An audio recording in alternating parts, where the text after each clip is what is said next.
Hello there. Welcome back to Empower Your Soul. Today I am going to give you the real lowdown on the cycles of rest and expansion and why they are both critical to your spiritual growth, because I don't think a lot of people talk about this. And I know there's a lot of people that snag me on the side, message me on social media that are like, you must be on 24/7. You're so connected to spirit. I hear people actually say, I'm so jealous of your connection. And I was like, no, no, no, no, no.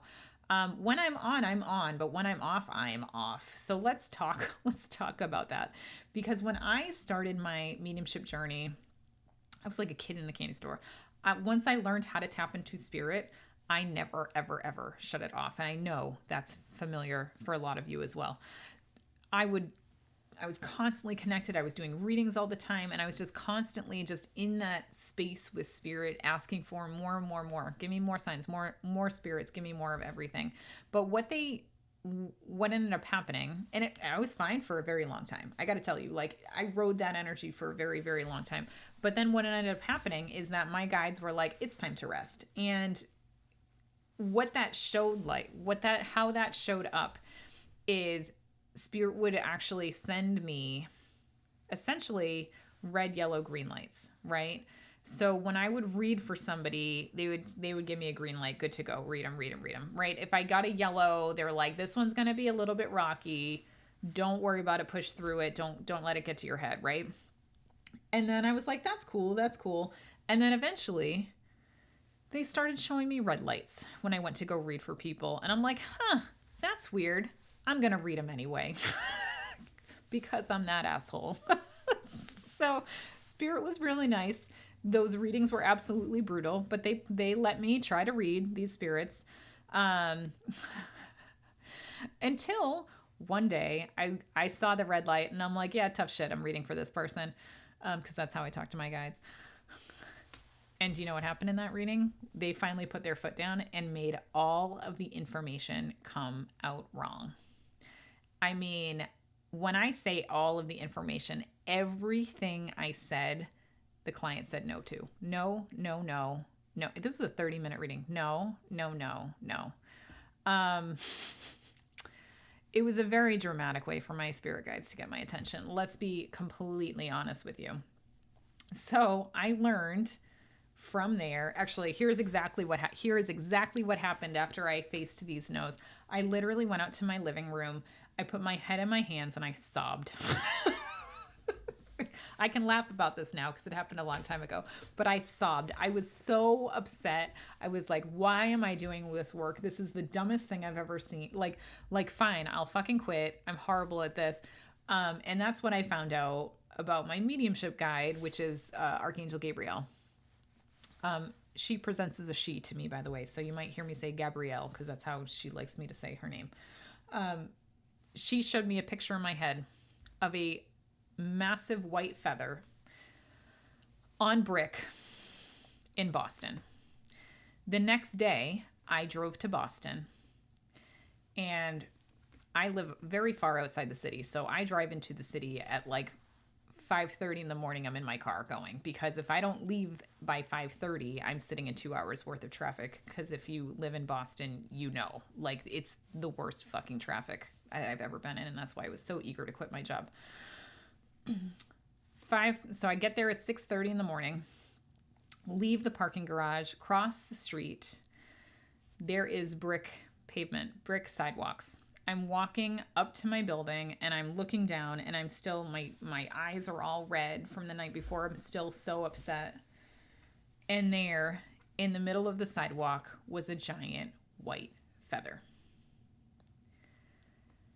Message received, Gabrielle. Message received. It was that I was not supposed to stop. It was that I needed to rest, and that when they needed me, they will still be there.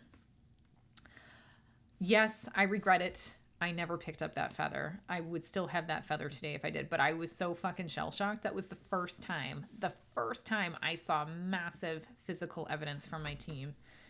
And I was like shook. I was shook. So needless to say, I took some time to rest after seeing that. And then when it felt right, I continued the work, right? And it was going just fine. And I was really pushing it through. And then a little bit while later, I'm not going to get into the details of this because it's gross and it's ugh. But a little while later, I continued to give readings, and then I got the most gruesome death of somebody I've ever seen before, and I've never seen it since.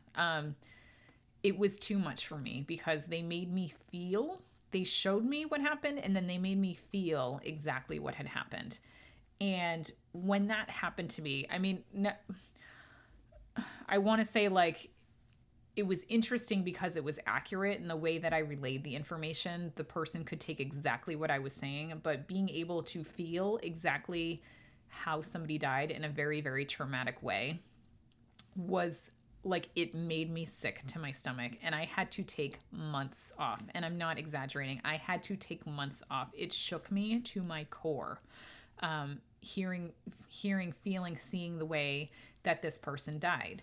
So like, it's almost like I asked for more, they gave me more, and then I was like, whoa, time out. This is too much. I need a break. So first of all, I want you to know that while you're going through this spiritual development, it is totally normal to have these thoughts of, I shouldn't be doing this work. I need a break. I need to pause.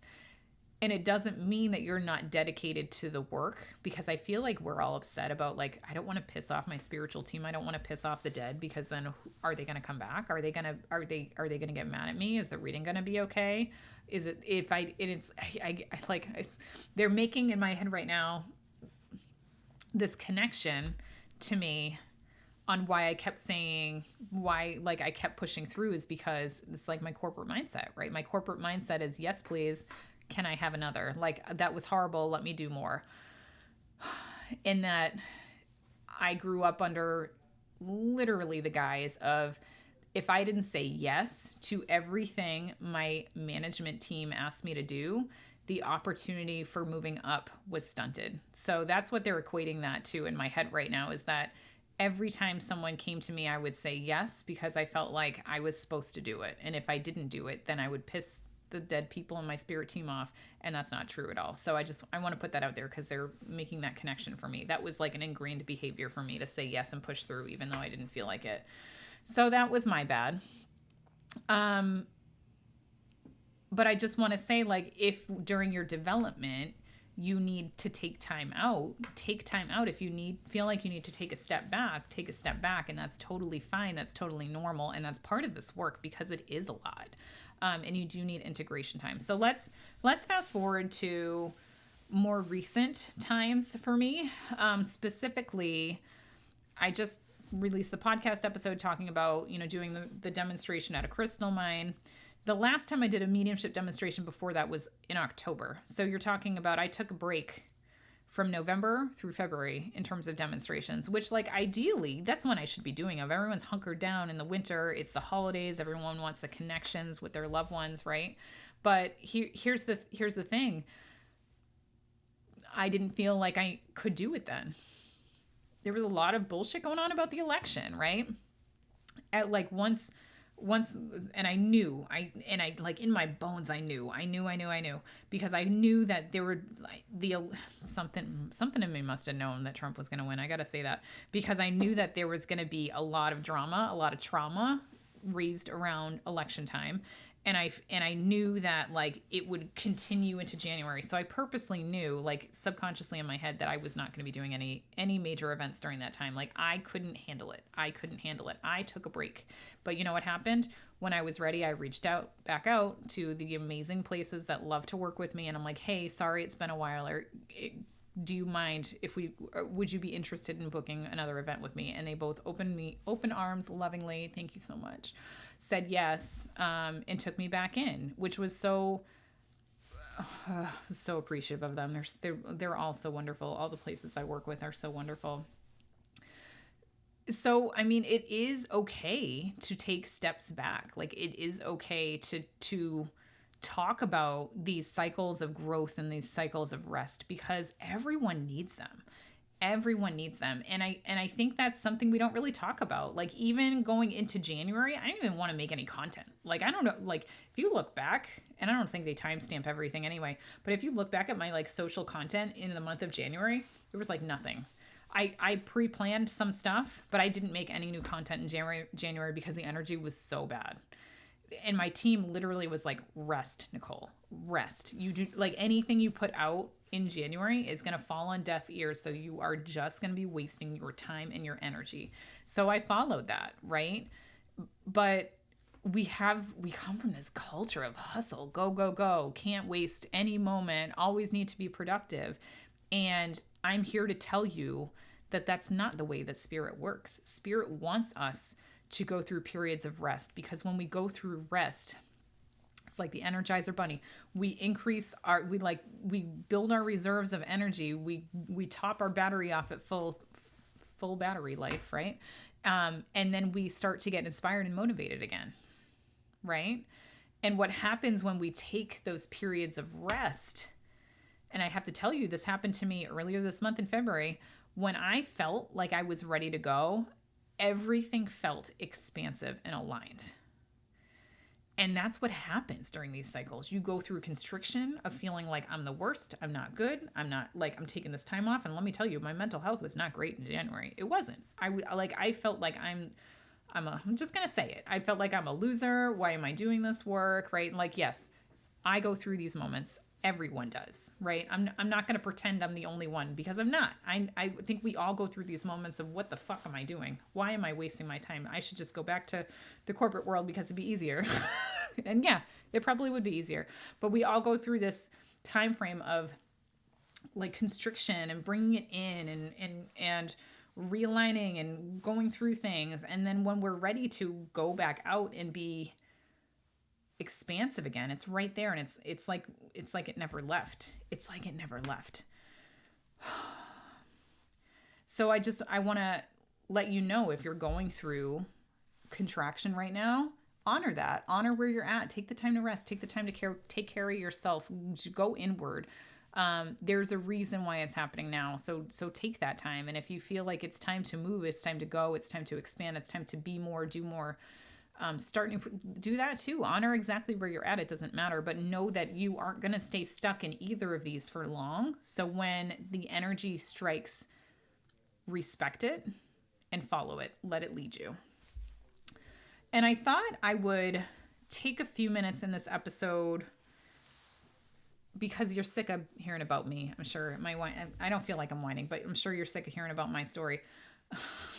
But what I want to do, Spirit's laughing in my head, I'm sorry. So what I want to do though is actually bring in my team and help answer some questions, some common questions. And I hope this works out the way that it will. I'm hearing them say, I want to go into like channeling mode here and ask some questions that I don't know the answer to, and I think will be helpful for all of you.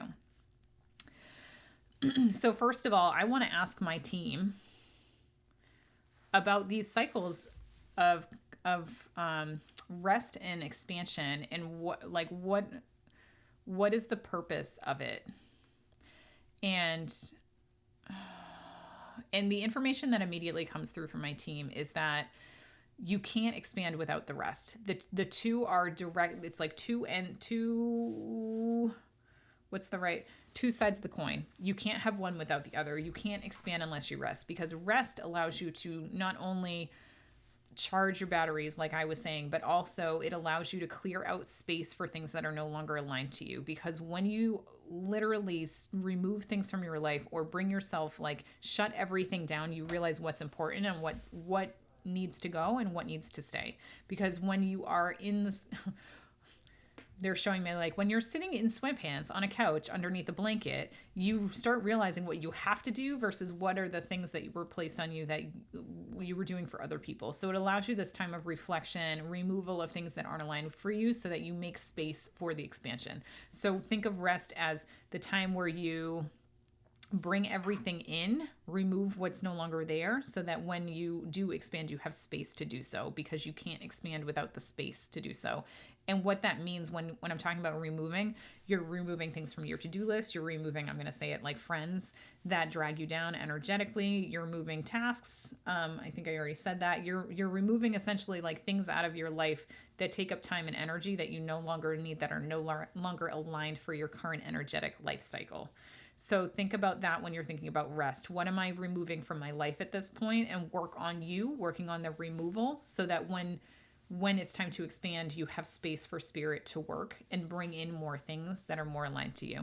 And I don't know who's going through this massive friend breakup, or like I'm seeing it in my head right now, but that's what the removal of friends are, whether they've removed you or if you just don't feel called to respond to their texts anymore. That's an example of what I'm talking about. So it's not necessarily okay, the energy stopped, so I'm not going to go there. I'm learning that. So just pay attention there if you're kind of in a friend thing right now. There's a reason for it. So I'm going to ask, what does energetic expansion actually mean? And I'm going to have my guides channel this information. And to me, what they're showing me is tweaking of energy. It's like certain things have come into alignment with each other, so things start making sense a little bit more. So energetic expansion can look like things becoming either more clear, more or multiple things that are clicking together finally, and things are making sense, and you're understanding maybe the why a little bit more instead of just the how. Energetic expansion means essentially, you think about it as like a grade level. So it's like you've accomplished everything that you've had, I'm going to say in like 8th grade, and now it's like your graduation onto 9th grade. So energetic expansion is essentially the closing of a grade, that allows you to tie everything together so that you have space to learn what else is to come. So another example they're giving me is, it's almost like, you know how you have short-term memories that convert to long-term memories while you sleep? It's like that. It's like you're taking these short-term memories, converting them to long-term memories where they're not in the forefront of your brain, and they're now ingrained in your energy, and you don't have to worry about it anymore. And that gives you space for more things. So that's what energetic expansion actually means. Oh, that's so interesting. Okay, so I'm going to ask them, how does information in an energetic expansion comes in? And I think, like, I'm just looking at the word download that I wrote down. So let me ask them about that. It can come in various ways. So it can come in through a download, and those will typically be received during some meditation or some activity where you're consciously trying to connect with spirit. But oftentimes what happens when you're getting these energetic downloads is that it's only half of the story, or it's only a quarter of the story. So they give you essentially the beginning of it, and then you have to find the breadcrumbs. And I think that's how most people uncover these energetic expansions, is through these breadcrumbs, through these tools for other people. And a lot, spirit loves to work through people, through synchronicities, through signs. So when you are in that expansive energy space, make sure you're paying attention. So definitely take some time to meditate, to start getting like, what's the beginning of this breadcrumb trail? And then pay attention as you go about your day, as you go about your tasks, your activities, you're driving, you're running kids around, your chores, anything that pops in, or anything that is brought to you through other people, because it's all of this kind of comes together. So it's sometimes it's a really big download, a really big awareness of what's to come, or might be these small things, and know that whatever you're receiving is perfect for what you're supposed to be receiving, no more, no less. Next question, I hear them say. This is a good one. Is it true that energetic sickness or forced rest precedes a major upgrade? Not always. Okay, so they're making me feel like in the beginning of your journey, it's like download, upgrade, right? Constantly, because so if you think of it's like a bell curve almost, like, no, it's not a bell curve. What it's called? Exponential. It's like in the beginning of but it's reverse exponential. I don't know what that is. In the beginning of your journey, because you're so open and there's so much to learn, it's like you're constantly getting downloads all the time. And that's what makes you feel very crazy at the beginning of your spiritual journey, because now you're finally opening to this expansiveness. And it's like all this stuff that you knew is coming in all at once and like coming together and piecing together. But then as you go forward in your spiritual journey, it slows down quite a bit. And that's why a lot of people lose the passion, lose the energy for this work, is because like in the beginning, it's so much so soon. And it's fun and it's exciting and it honestly pulls on your adrenaline is what it feels like, and euphoria and like the good energy, right? The serotonin. But as you go forward, it gets less and less and less, these energetic upgrades, these energetic downloads. And when I say less and less and less, it's not that it's less valuable. It's that it's less impactful. It moves from these massive downloads to now tweaking of energy, to changing of energy, to refining. When you already have mastered a lot of this stuff, it moves to refining, which is just as important as these big downloads, but a lot of people don't treat it that way. So not always, rest doesn't always come before these energetic uploads, upgrades. But if there's a lot of integration that needs to happen, you can get sick before getting some of these energetic upgrades. So what's the purpose? The energy just stopped. So let me ask, what's the purpose of the sickness? It literally forced the way they're showing it to me in my head is it looks kind of like the poltergeist, and it's cracking me up in my head. But it literally looks like they tie you to your bed to try to get the information into you. Like, so if it's this energetic upgrade that goes against or is very difficult with your energy, or it's going to be harder to integrate, they literally get you sick to tie you down so they can energetically bring that energy into you easier. Because otherwise you'd be running around, running amok, and you wouldn't be able to receive that information the right way. How do you know if you've received an energetic upgrade then?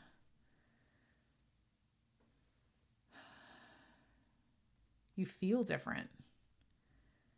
You see differently. There's something, what they're making me feel in my head is like seeing a different perspective, but it doesn't need to be big. It can be this tiny, it's like tiny moments of awareness, tiny moments of realization that hit, tiny moments of inspiration that hit when they haven't before, or just when you start feeling the puzzle pieces coming together, or you're talking to somebody and like things make sense. So those are your key that you've had kind of an upgrade. Obviously new abilities are in there too. So that's not off the table by any means. So anything that feels new or different or adjusted, big or small, that is the sign that you've had an upgrade. One more question I'm hearing them say. Oh, that's a good one. Can you force an upgrade? No. Damn it. You cannot force an upgrade. They only come to you when you are ready and when you've mastered the previous level. So know that every time you're making a conscious effort to do better, to do the work more completely, more accurately, more comprehensively, that is when you will start to move forward in your talents. That's not the word I want to use. That's the one that's coming out though. So that you can continue to bring that energy in and get those upgrades in the future. So yeah, that's kind of the energy that I'm getting with that. Interesting. I haven't heard that one. Okay. So I'm going to thank my guides for helping to answer those information. I do want to say, remember that these cycles of rest and expansion are absolutely necessary.